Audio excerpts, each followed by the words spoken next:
সকালে আমার প্রিয় বন্ধুরা, তোমরা সবাই কেমন আছো? আশা করি সবাই খুব ভালো আছো, সুস্থ আছো। আলিপুর জেলার ছোট্ট একটা শহর থেকে আমি মনিকা আমার আরও একটি নতুন ব্লগে তোমাদের সবাইকে স্বাগত জানাই। বড়দেরকে অনেক অনেক প্রণাম আর ছোটদেরকে অনেকটা ভালোবাসা জানিয়ে আমার আরও একটি নতুন ব্লগ শুরু করছি। তোমাদের সবার কাছে অনুরোধ রইল পুরো ব্লগটি যদি আমার পাশে থাকার, আর যদি ব্লগটি ভালো লেগে থাকে অবশ্যই কিন্তু লাইক, কমেন্ট আর বেশি বেশি করে শেয়ার করে দিও। আর কে কোথা থেকে ব্লগটি দেখছো সেটাও একটু জানিয়ে দিও। তো যাই হোক, দেখো সকালবেলা ঘুম থেকে উঠে আমি উঠেছি তখন 6:30। এখন হয়তো ওই ঘড়ি কাটায় 7:30 বা 7টার কাছাকাছি হবে, কারণ এত পরিমাণে ঠান্ডা ছিল ওই ঘুম থেকে ওঠার সঙ্গে সঙ্গে কাজে হাত দিতে পারিনি, কারণ প্রচণ্ড পরিমাণে ঠান্ডা। তোমরা তো আশা করি চারপাশটা দেখে বুঝতেই পারছো কি পরিমাণে কুয়াশা আর কি পড়ছে। যাই হোক, এদিকে যেহেতু কাকু কাকিমারা বাড়িতে নেই, তোমাদের তো আগের ব্লগে আমি বলেইছি, তো সেই কারণে এইবারই কিছু দায়িত্ব যেটা আমার ঘাড়ে পড়েছে সেটার কর্তব্য সেই দায়িত্বটাই পালন করছি। তো না সেই দায়িত্ব আমাকে কেউ দেয়নি, নিজেই নিজের ঘাড়ে দায়িত্ব নিয়েছি বলতে পারো। যাই হোক, আজকে ব্লগটা যে আমি তোমাদের সঙ্গে শেয়ার করছি, হয়তো আমার বয়সটা তোমাদের একটু অন্যরকম লাগবে, কারণ আমার শরীরটা খুব একটা ভালো না। তো সেই কারণে আমি কোনো শর্টস ভিডিও বা লাইভেও আসতে পারছি না, আর ভয়েস ঠিক মতো করে দিতেও পারছি না। ভিডিওটাও তোমাদের সঙ্গে শেয়ার করতে অনেকটা লেট হয়ে যাচ্ছে। তো প্লিজ তোমাদের সবার কাছে অনুরোধ রইল, কেউ ব্লগটা স্কিপ করো না, পুরোটা এন্ড পর্যন্ত দেখে যেও। তো দেখো দায়িত্বটা কি নিয়েছি সেটাই তোমাদেরকে একটু বলি। যেহেতু কাকু কাকিমা গেছে আজকে 6 দিন হয়ে গেছে, তো এই 6 দিনেই আমি আমার এইটুকু দায়িত্ব নিয়েছি, যেরকম উঠোন ঝাড় দেওয়াটা। এখন ওরা তো কেউ বাড়িতে থাকে না, আমি একা থাকি, তো নিজের ভালোর জন্য তো উঠোনটা ঝাড় দিতেই হবে। আর রইলো বাকি পুজোটা কি বলো তো, পুজোটা কি আমার খুব ভালো লাগে পুজো করতে, আমার মেয়েরও খুব ভালো লাগে। তো সেই ক্ষেত্রে যেহেতু বাড়িতে কেউ নেই, এখন আমরা খাবো ঠাকুর খাবে না, ওই চিন্তা ভাবনা করে আমি পুজোটা দিই। সেই কারণে আর কি এই দুটো দায়িত্ব আমি নিয়েছি। তো যাই হোক, এদিকে যথারীতি মতো বাইরেটা ঝাড় দিয়ে সোজা চলে এসেছি ঘরে আসার পর এই দেখো কালকে রাত্রে কিছু ভাত বেঁচে গেছে, এখন ভাত বসাবো বলে হাঁড়িটা ফাঁকা করে নিচ্ছি। ফাঁকা করে নিয়ে গিয়ে ভাত বসাবো। আর এখানে না অনেকগুলো ভাত বেঁচে গেছে, আগের দিন রাত্রেবেলা ভাত রান্না করেছিলাম, আমি একদম বুঝতে পারিনি যে এখানে আমার 1 কৌটো চালে হয়ে যেত, সেখানে আমি 2 কৌটো চাল নিয়েছি, সেই কারণে মনে হয় 1 কৌটো চাল ভাতটাই পুরোটাই রয়ে গেছে। যাই হোক, এখন ভাবছি এই ভাতটা ভাতে দিয়ে আমি এই ভাতটা গরম ভাতে দিয়ে রান্না করব। পরে ভাবলাম যে না, যেহেতু এই ভাতটা মেয়েও খাবে, তো থাক, ওটা ঠান্ডাটাই আমি খেয়ে নেব। পরে কিন্তু আমি দেইনি ভাতটা।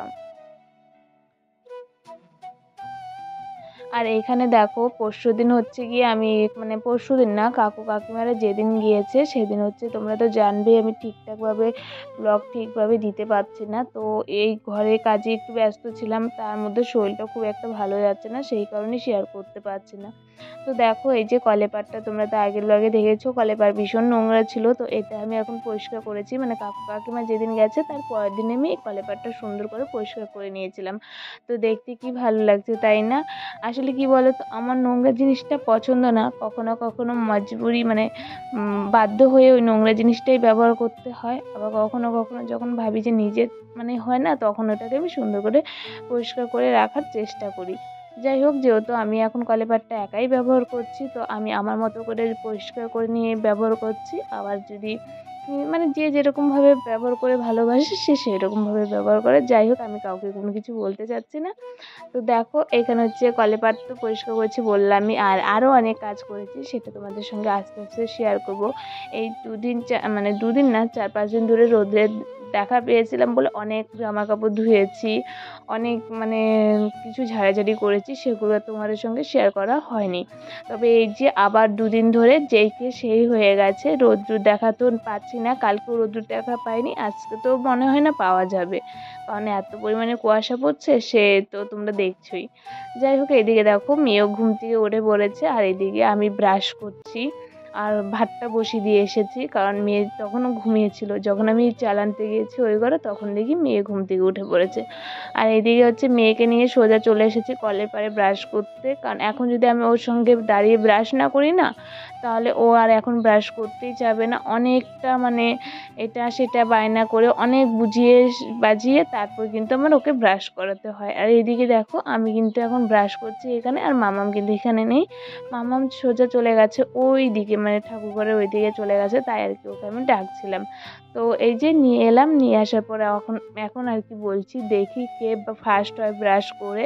তো সেটা আর কি করছিলাম। তো ও তো বলছিল আমি ফার্স্ট হবো, আর তার পাশ দিয়ে হচ্ছে কি দেখো আমি ওকে ব্রাশ করিয়ে দিচ্ছিলাম, কারণ ও ব্রাশ কি ওই সামনে বাচ্চা মানুষ যেহেতু সামনেটা একটু ঘষে নেয় তাহলেই নাকি ওর ব্রাশ হয়ে গেছে। তো আমি ভালো করে ভিতরের দাঁতটা সুন্দর করে মেজে দিলাম, মেজে দেওয়ার পরে যে এখন হচ্ছে মুখ ধুইয়ে দিচ্ছি। মেয়েকে মুখ টুখ ধুইয়ে খাইয়ে দেবো সকালের খাবারটা। তারপর হচ্ছে নিজের জন্য তো ভাত বসিয়েছি, ভাতই খাবো আমি সকাল সকাল, কারণ প্রচণ্ড খিদে পেয়ে গেছে, কালকে রাত্রে সেরকমভাবে খাওয়া হয়নি।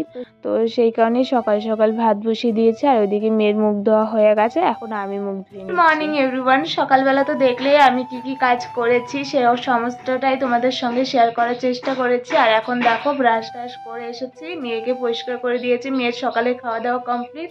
এখন এসেছিলাম ওই যে বিছানাটা গুছাতে, তো বিছানাটা গুছিয়ে নিয়েছি, ভাবলাম এই ফাঁকে তোমাদের সঙ্গে একটু কথা বলে নিই। তো এই যে বিছানা গুছানো কমপ্লিট হয়ে গেছে, সকালে সবচেয়ে বড় একটা কাজ কমে গেছে, তার সঙ্গে ভাতও করে নিয়েছি।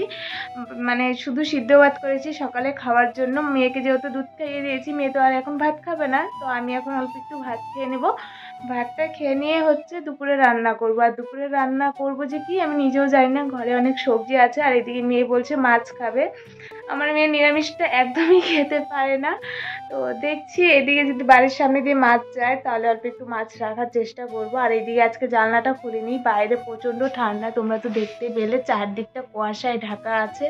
সামনেই তো সরস্বতী পুজো, সেই জন্য মানে ঠান্ডাটা বেশি পড়েছে। 4 দিন কি 5 দিনের মতো রৌদ্র দেখা পেয়েছিলাম ওই মোটামুটি। কালকে খুব একটা রৌদ্র ছিল না, তবে ঠিকঠাক ছিল, তবে কালকের পরিমাণে আজকে ঠান্ডাটা প্রচণ্ড বেশি।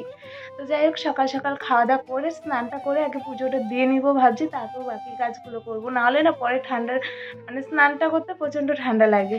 তো চলো যাই রান্নাঘরে, তো তোমাদেরকে দেখাই সকালে কি খাচ্ছি। সকালে যখন আমি ভাত বসিয়েছিলাম তখন থেকে ভেবে রাখছি যে আমি হয়তো ভাতে আলু সিদ্ধ দিয়েছি, কারণ আমি মানে আগের দিন রাত্রে ভেবে রেখেছিলাম সকাল সকাল আলু সিদ্ধ ভাত করব। তো বিশ্বাস করো যখন ভাতটা আমি ছেঁকে আর কি উঠালাম তখন গিয়ে দেখি একটাও আলু নেই, তার মানে বোঝো আমি আলু দিইনি ভাতের মধ্যে সিদ্ধ। তো এখন আর কি করব, খালি ভাত কি খাবো, তো সেই কারণে ভাবলাম বাঁধাকপি আছে, একটু বাঁধাকপি ঘন্ট করে নিই। আর আমি না বাঁধাকপিটা খুব ভালো রান্না করতে পারি না, তো আমি ভাবছি পেঁয়াজ দিয়ে করি। আমার শ্বশুরবাড়িতে কখনো বাঁধাকপির মধ্যে পেঁয়াজ দিত না, তবে হ্যাঁ খেতে কিন্তু বেশ ভালো হয়, ওইভাবেও রান্না করলে পেঁয়াজ ছাড়া আদা আর হচ্ছে জিরা বাটা দিয়ে বেশ ভালো হয়। কিন্তু আমি কেন জানি না এখন আমি মনে হচ্ছে বাঁধাকপি রান্না করতেই পারি না। আমি যখনই বাঁধাকপি রান্না করি তখনই দেখি না হচ্ছে কেমন যেন হয়, একদম ভালো লাগে না খেতে। তো সেই কারণে আমি বাঁধাকপিটা খুব একটা রান্না করতে পারি না। তো আজকে ঘরে তো মটরশুঁটি ছিল, সেই কারণে ভাবলাম মটরশুঁটি দিয়ে একটু বাঁধাকপিটা রান্না করার চেষ্টা করি। তো আজকে ভাবছি আমি আমাদের স্টাইলে রান্না করবো, মানে আমার বাপের বাড়ির স্টাইলে রান্না করবো, তো সেই কারণে পেঁয়াজ দিয়ে রান্না করছিলাম। হ্যাঁ খেতে কিন্তু বেশ ভালোই হয়েছে, মোটামুটি চলে আর কি, নিজের একার জন্য তো ওই চলে তাই আর কি।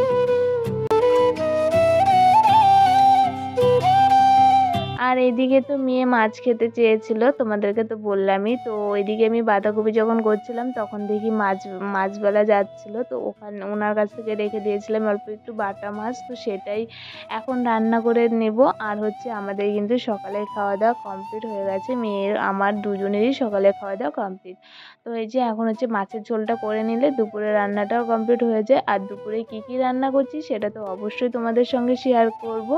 তার আগে দেখো মাছগুলো না মানে ছোট্ট দুটো মাছ রেখেছি, ছোট্ট বলবো না আবার খুব একটা বড় তাও বলবো না, তবে হ্যাঁ মাছটা খেতে ভালো ছিল, দামটাও বেশ ভালোই নিয়েছিল, 80 টাকা পোয়া নিয়েছিল। 80 টাকায় তো না, 80 না 70 টাকা কি 80 টাকা পোয়া নিয়েছিল, ঠিক আমার এখন খেয়াল নেই, তবে খেতে কিন্তু বেশ ভালোই ছিল। দামটা বেশি নিলে কি হবে, কিন্তু খাবার টেস্টটা একদম মানে খুব সুন্দর ছিল।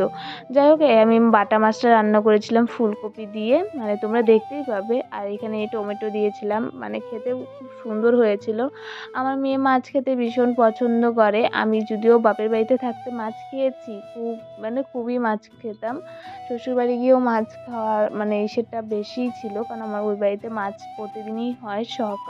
সকালবেলা তো বাবা বাজার যেত, তো এই দেখো রান্না বান্না সমস্ত কিছু কমপ্লিট হয়ে গেছে। এখানে রান্না করেছি হলো বাটা মাছ দিয়ে মাছের ঝোল, ফুলকপি আর আলু দিয়ে, তার সঙ্গে ধনেপাতা দিয়েছি। আর এখানে করেছি এই যে বাঁধাকপি ঘন্ট মটরশুঁটি দিয়ে, আর তার সঙ্গে আছে এই যে ডিম ভুজিয়া কালকে রাত্রের।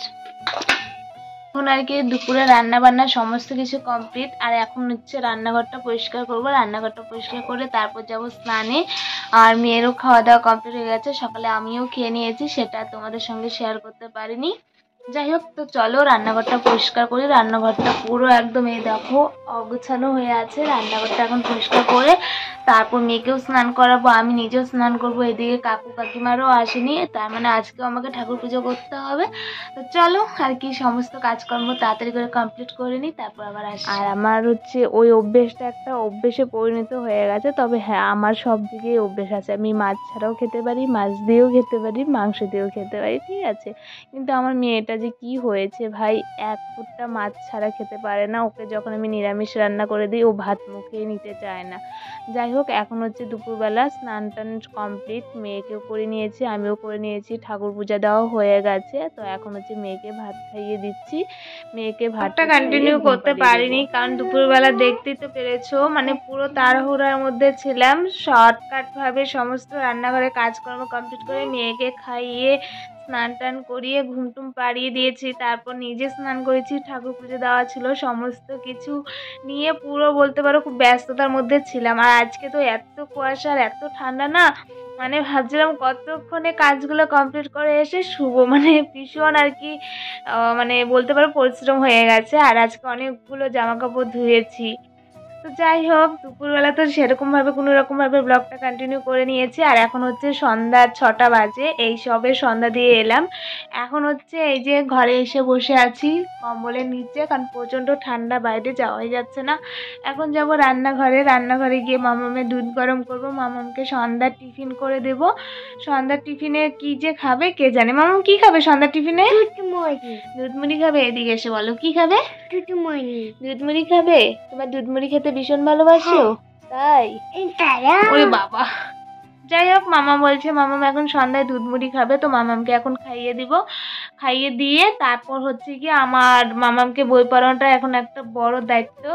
তো এখন চলো দুধটা গরম করে নিয়ে আসি, এনে খাইয়ে দিয়ে তারপর বই পড়াতে বসবো। মেয়ে তো কি বললো তোমরা শুনতে পেলে, মেয়ে বলেছে সন্ধ্যার সময় দুধ মুড়ি খাবে। পরে দেখি না, আমি যে রান্নাঘরে এলাম ওর মধ্যে চেঞ্জ হয়ে গেছে, ও বলছে আমি দুধ বিস্কুট খাবো।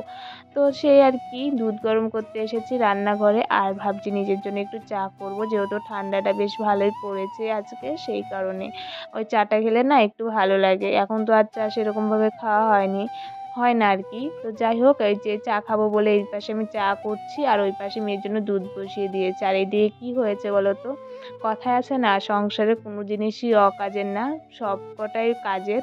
তো সেম আমার সাথেও তাই হয়েছে। এই যে আমি এখন চা করতে বসেছি, তাই আমার কি মনে পড়ছে। তো এই যে ছোট্ট ফাইভেনটা, একটা সময় আমি ভেবেছিলাম এটা আমার কোনো কাজেই আসবে না, এটাকে আমি বিক্রি করে দেবো বা মানে এক সাইডে রেখে দেবো, ওটা আমার অকাজের বলে আমি এতদিন সাইড করে রেখেছিলাম। আজকে কিন্তু আমার সেই অকাজের জিনিসটাই কাজে এলো, শুধু সময় কমানোর জন্য।